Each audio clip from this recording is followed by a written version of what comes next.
Bonjour, je suis un brouteur. J'ai été démasqué par 112. Voici mon témoignage. Et je vais être direct, je vais être franc. Non, je suis désolé. Elle m'a laissé une vocale dans laquelle elle pleurait. Lui, c'est un brouteur qui fait partie d'un réseau que j'ai infiltré et démasqué récemment. Vous allez voir, il est même à la tête de ce réseau. Je l'ai pris la main dans le sac et je l'ai vu en pleine action. Je peux vous dire qu'il va passer un sale quart d'heure et il va faire une erreur qu'il va regretter toute sa vie. Aujourd'hui, je vais vous embarquer dans quelque chose qu'on n'a jamais vu sur YouTube. Sur cette chaîne, on a déjà vu ensemble comment ces brouteurs arrivent à contacter leurs victimes, comment ils les manipulent, comment ils arrivent à leur extorquer de l'argent. Mais aujourd'hui, on va aller beaucoup plus loin. Beaucoup. Trop loin. J'ai réussi à infiltrer un réseau de brouteurs comme je l'ai dit juste avant. On va les voir à l'œuvre, on va observer en temps réel comment ils s'organisent, comment ils opèrent, mais surtout, comment ils détournent l'argent de leurs victimes, comment ils se le répartissent entre eux, comment cet argent transite sur différents comptes bancaires et comment ils arrivent à avoir ces comptes bancaires. On va voir comment ils négocient leur pourcentage et comment ils arrivent à trouver des RIB français, etc. Bref, pour la première fois, vous allez voir réellement comment ça se passe de l'intérieur. Mais c'est pas tout. Après les avoir démasqués, l'une des têtes pensantes de ce réseau a fini par me reconnaître. Il a accepté de parler. Il va nous expliquer tout ce qu'il fait, dans les moindres détails. Et croyez-moi, ça fait froid dans le dos. Mais avant d'en arriver là, revenons un peu au début. Voici comment j'ai réussi à infiltrer ce réseau de brouteurs. Tout a commencé avec un signalement que j'ai reçu de la part d'un abonné sur monbrouteur.com. D'ailleurs, si vous voulez signaler votre brouteur ou encore votre scammer, ça se passe sur monbrouteur.com. L'abonné me raconte qu'il s'est fait avoir par un brouteur sur le site d'annonce immobilière seloger.com. Donc, arnaque à la location classique, où le brouteur va mettre une fausse annonce d'un appartement à louer, etc.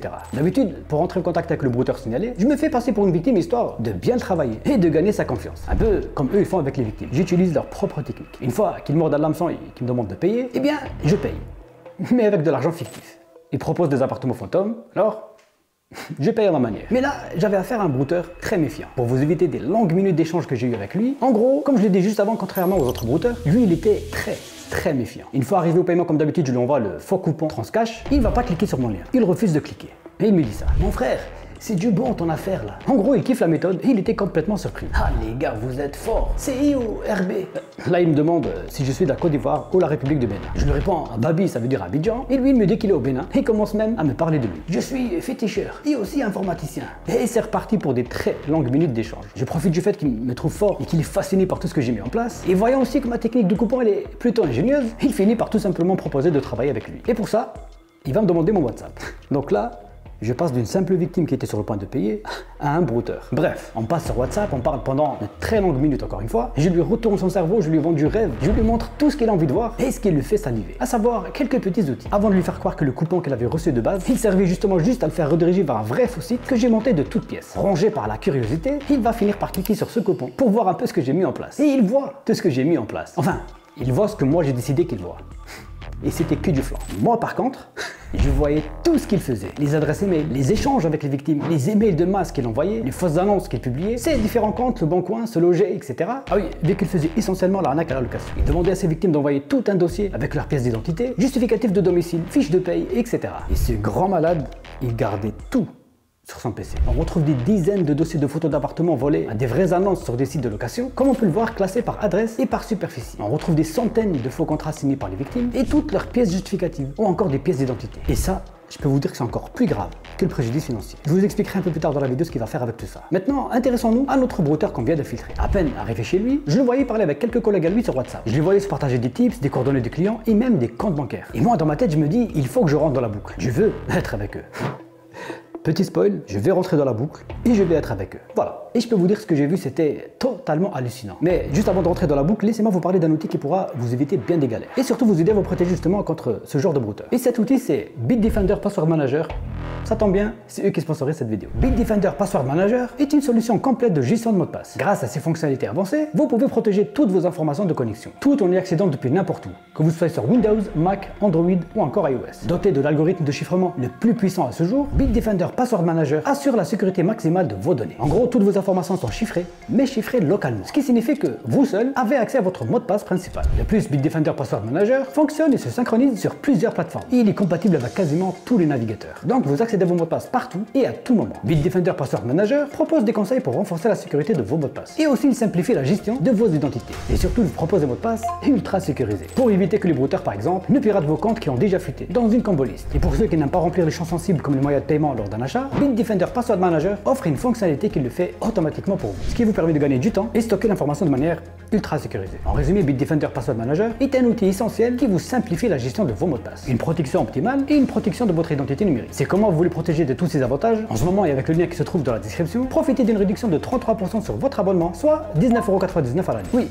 moins de 20 € l'année, ce qui vous revient à environ 1,67 € par mois. Voilà, comme d'habitude, vous trouverez tous les détails dans la description. Nous, on va pouvoir continuer la vidéo et aller infiltrer ce réseau de brouteurs. C'est parti. Après avoir pris le contrôle de quasiment toute son arnaque, je décide de passer à l'étape supérieure. Je veux tout savoir. C'est qu'en plus, les méthodes qu'ils utilisent, les victimes avec qui ils parlent pour que je les alerte, encore un petit spoil, je vais tout savoir. À partir de maintenant, je vais vous demander un maximum de concentration. Ça va aller crescendo, mais accrochez-vous. Le brouteur que j'ai pu infiltrer, il parle beaucoup, il commence même à rentrer dans les détails avec l'un de ses collègues sur WhatsApp. Là, je floute un maximum car il y a pas mal de données qui concernent des victimes. En gros, je voyais des RIB passer, des adresses email avec leur mot de passe, des échanges vocaux.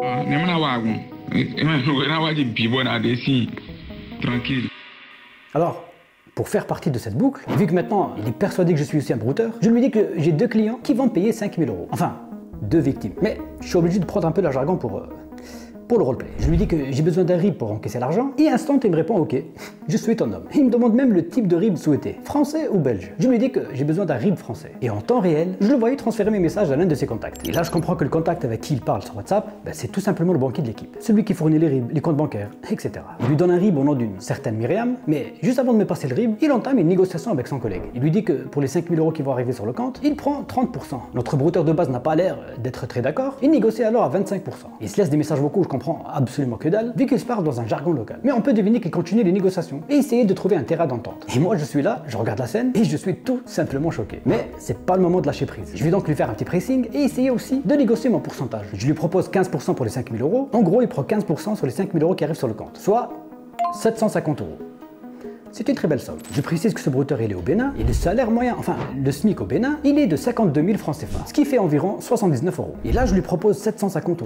C'est l'équivalent de 10 mois de salaire chez eux. C'est pas mal non? Pour quelqu'un qui est juste sur WhatsApp et qui copie-colle des RIB. J'estime que c'est pas mal du tout comme offre. Mais ce grand malade va refuser en me disant que 15% je ne verrai ça nulle part. Avant de transférer encore une fois mon message à son collègue et qui lui répond il n'a qu'à aller chercher ailleurs. Un peu énervé, il lui laisse un petit vocal et juste après il lui dit la semaine dernière on a pris 25% sur 9 000 €. Je sais pas si on se rend compte mais les sommes elles sont complètement folles. Et c'est pour ça d'ailleurs qu'ils se permettent de refuser des sommes comme les 5 000 €. Après, le brouteur de base refuse les 15%, car derrière, il doit lui aussi à son tour négocier son pourcentage avec l'autre. On repart encore une fois pour des longues minutes de négociation et d'échange. On finit par se mettre d'accord sur 28% entre lui et moi, et je vois que lui s'est arrangé sur un 20% avec son collègue. Et bien sûr, notre brouteur ne perd pas de temps, chaque seconde compte. Pendant qu'il négocie sa prime, il continue toujours et encore à publier des fausses annonces de location sur le bon coin et répondre aux victimes intéressées. Alors, on va pas perdre du temps aussi. Je profite du fait qu'il est occupé et j'ouvre une session cachée sur son PC pour prendre toutes les preuves au cas où il se déconnecte, histoire de pouvoir entrer en contact avec les victimes par la suite. Mais plus je creuse dans les dossiers, plus j'en trouve. Tous les dossiers de location, encore les documents envoyés par les victimes, il les gardait soigneusement. Et parfois même, il n'hésite pas à les partager à ses complices. Voyons tout ça, pour moi c'est un peu trop de continuer à faire du semblant ou encore du roleplay avec lui. D'autant plus, quand je retourne le voir, je le vois relancer quelques victimes sur WhatsApp. Je vais pas rester là et assister à tout ça.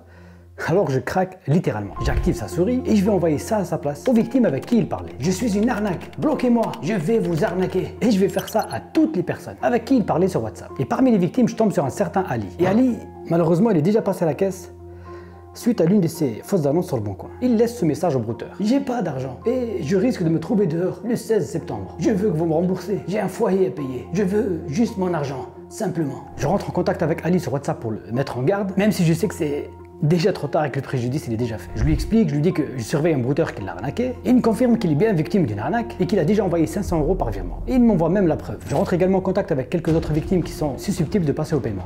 Sur le bon coin, du coup la personne m'a fait un mail dans son mail c'était écrit avancer je pense 920 € après le contrat, c'est comme ça. Après c'est bizarre que la personne m'a écrit pour me dire je suis un arnaqueur, après la personne a supprimé automatiquement. En fait, parce que vu qu'on était tous les deux sur le même compte, moi je l'ai infiltré, donc j'avais accès à son ordinateur, etc. Donc moi je vous ai marqué, je suis un arnaqueur, et lui quand il a vu... Ah d'accord, voilà. Merci, c'est gentil. Voyant un peu ce qui se passe sur son PC, là il comprend que c'est un peu la merde. Il essaye de rattraper le coup avec quelques victimes, mais sans succès. Je décide alors de tout lui supprimer et laisser aucune trace de victime chez lui. D'ailleurs c'était très juste car j'ai eu à peine le temps de supprimer ce qu'il avait, qu'il finit par éteindre complètement son ordinateur avant de passer sur WhatsApp. Je lui laisse un petit message un peu... plus direct. Ok, je vais donc devoir m'occuper directement avec Myriam. C'est pas grave, bon courage petit. Myriam, c'est l'une de leurs complices qui habite en France et qui met à leur disposition son compte bancaire pour faire transiter l'argent volé aux victimes. Et Myriam, elle a aussi son petit pourcentage. Il commence à paniquer, il me dit qu'il ne la connaît pas. C'est des Arabes qui vendent leur compte d'après ce que j'ai appris. Moi je suis qu'un intermédiaire. Là il est en stress total. Alors je lui laisse un petit dernier message subliminal. Si je te parle aujourd'hui, ce n'est pas un hasard. Et là, surprise, il finit par comprendre toute l'histoire. Ah bon, c'est Sandoz? Je lui envoie cet emoji et sa réponse est complètement... Ah oui, c'est toi? Tu es très fort, je t'admire. J'aimerais bien aller à ton école. Un fan, je tombe sur un putain d'abonnés. Je continue mon pressing pendant quelques heures et comme d'habitude, il va me sortir le coup de j'ai pas d'argent, je dois faire vivre ma famille, ma mère est à l'hôpital, ma grand-mère est malade, je dois subvenir aux besoins de mes enfants, etc. etc. Stop.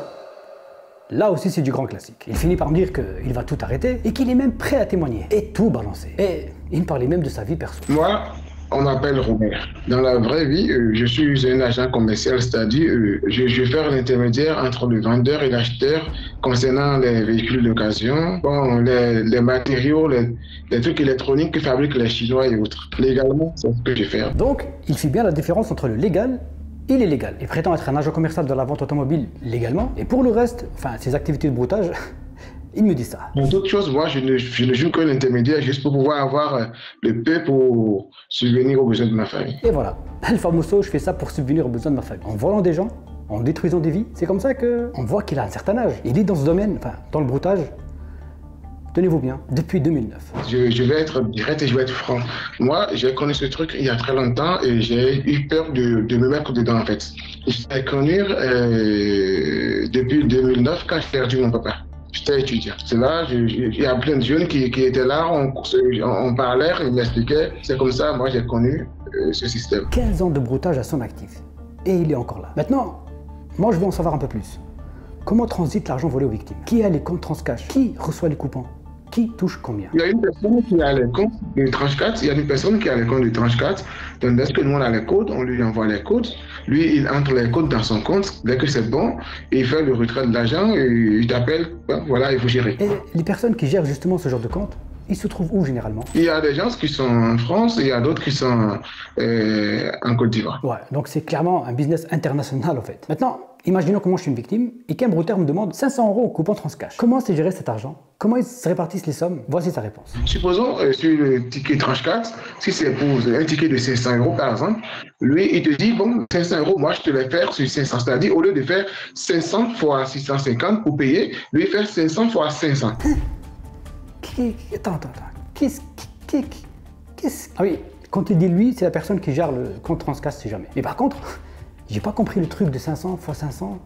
Réexplique-moi tout ça. Donc, normalement, le tranche 4, si on prend 500 €, ça doit faire 500 fois 650 pour avoir le montant en CFA. Il dit non, lui, il prend les 500, mais pour payer, il fait 500 € fois 500. Donc, au lieu de te payer 300 quelques mille, il te paie 250 000. Ah oui, d'accord. C'est un sacré merdier à gérer tout ça, avec la conversion en plus en francs CFA, etc. Bref, ok. Ça, c'est les Transcash. Maintenant, comment ça se passe quand c'est des virements bancaires? Supposons qu'il m'a envoyé le RIB, on envoie je vous l'ai envoyé, c'est que dès que le client il fait le virement sur le compte, lui, il vérifie le compte, il voit sur son compte que l'argent est là. Là, maintenant, il a dit, lui, au lieu de, supposons c'est 1000 €. Maintenant, lui, il va prélever 30% des 1000 € et c'est ce qui lui reste qu'il envoie vers moi afin que moi, je le transfère à la personne qui a envoyé son client. Client? Victime? Il n'y a aucun client dans ton histoire. Ce sont des victimes. Ok, sur les 1000 €, le premier prend 30%, en plus il lui renvoie à lui, et lui, il le renvoie à une autre personne. T'as pas oublié de parler un peu de ton pourcentage? Et tu fais quoi toi d'argent des victimes? Tu flambes aussi en boîte de nuit comme les autres ou ça se passe comment? Moi par exemple, je me dis, je vais mettre ça de côté et avec ma petite famille, je vais faire des ravitaillements, c'est ça, on va vivre, c'est tout. Mais si qu'on va aller flamber, aller en boîte, moi d'abord je ne supporte pas le bruit, donc je ne suis pas de ce monde. Ah oui d'accord. C'est vrai, le bruit, c'est chiant. C'est très chiant le bruit. Donc ouais, tu supportes pas le bruit, donc tu vas pas en boîte de nuit. Donc tu me mets de côté. Bon, et alors, tu mets combien de côté? Dans cette affaire de location par exemple, est-ce que tu peux me dire ta plus grosse prise? Et surtout, en combien de temps? La plus grosse somme que moi j'ai eue dans cette affaire, ça va être 3000. Disons, un intervalle d'une semaine, deux, je me suis fait 3000. Mais je n'ai plus jamais eu la couleur de ça. C'est marrant, ouais, c'est marrant. C'est très marrant même. Pendant mon infiltration chez lui, j'ai vu que le montant moyen qu'il demandait aux victimes, c'était entre 300 et 700 euros. Alors, je lui demande comment il calcule ça. Est-ce qu'il y a un barème? C'est à la tête des clients? Comment ça se passe? C'est une question que je me pose moi-même et je vais être direct, je vais être franc. Ouais, et moi, pourquoi est-ce que je ne fais pas de gros? Moi, je ne demande pas de gros sommes. Normalement, si je prends les 350, je peux encore en demander plus.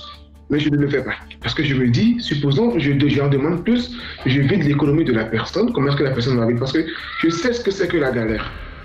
Eh ben ça va alors. Tu serais pas le Robin des Bois des brouteurs, toi par hasard? Tu voles, mais à moitié. Tu voles et tu laisses un peu. Car soi-disant, tu sais ce que c'est la galère. Non, justement. Tu sais pas ce que c'est la galère. Quand on fait 20 fois son salaire moyen en quelques heures, on peut pas savoir ce que c'est la galère. Les gens que vous volez et à qui vous videz le compte bancaire et que vous détruisez, eux, savent ce que c'est la galère. Comme la dame à qui tu as pris les derniers 200 euros qui lui restaient. Raconte-nous un peu cette histoire, tiens. Oui, je me rappelle, il fut un temps que j'ai laissé cela pendant près d'une année. Parce que j'ai pris 200 euros chez une dame. Et la dame, elle m'a laissé un message en me disant, elle avait peur, je lui ai dit, non, comme vous avez peur, faites seulement 200 euros juste pour me rassurer. Donc lorsque je lui ai pris les 200 euros, elle m'a laissé un vocal dans lequel elle pleurait. Qu'elle a un bébé, et puis voilà. Lorsque j'ai lu ce vocal, j'ai désactivé le Facebook et j'ai laissé. J'ai abandonné pendant un bon moment parce que j'avais des remords. Tu as désactivé ton Facebook parce que le message de la dame t'a touché? Pourquoi tu lui as pas tout simplement laissé son argent? Tu prends l'argent, tu le voles et ensuite tu désactives ton Facebook. Et tu oses dire que tu avais des remords. Tu as des remords toi? Qu'est-ce que tu as à leur dire les victimes? Les victimes que tu as fait? Quel que soit ce que je leur dis, cela ne veut pas les faire le mal les faire. Sincèrement, de tout cœur, je peux seulement dire que je suis vraiment désolé et que si c'est que je dois repartir en arrière, je ne ferai pas cela. J'ai plus conscience parce que je me dis que c'était des moments de faiblesse. Donc vraiment, je suis désolé et qu'ils trouvent une place dans leur cœur pour m'excuser. D'accord? C'est tout ce que je sais pas. J'ai les mots qui me manquent, je sais pas. Ah non! Tu vas pas pleurer maintenant. C'est comme ça que vous amadouez vos victimes. Je connais très bien cette manipulation. Et c'est pas à moi que tu vas la faire aujourd'hui. Échec et mat, mon pote.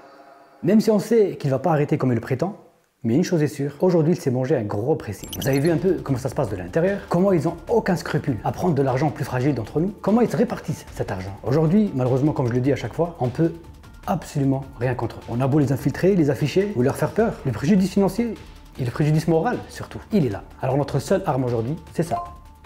Sensibiliser. Montrer leur technique, comment ils procèdent, montrer comment ils peuvent être des monstres. Pour eux, vous êtes un simple coupon PCS. Un virement. Vous êtes un client. Alors, je compte sur vous pour partager cette vidéo à vos proches, pour montrer le vrai visage de ces brouteurs. La rentrée, elle est là. Et elle risque d'être très difficile pour eux. Ces derniers jours, on a lancé une vraie offensive avec la main. Et la prochaine vidéo, je vous la lance, c'est déjà un très gros épisode d'un brouteur presque parfait. C'est la saison 3. Et je peux vous dire qu'il va se passer des véritables dingueries. Donc, abonnez-vous pour ne pas rater tout ça. En attendant, comme d'habitude, restez sur vos gardes. C'était Sandoz. Ciao!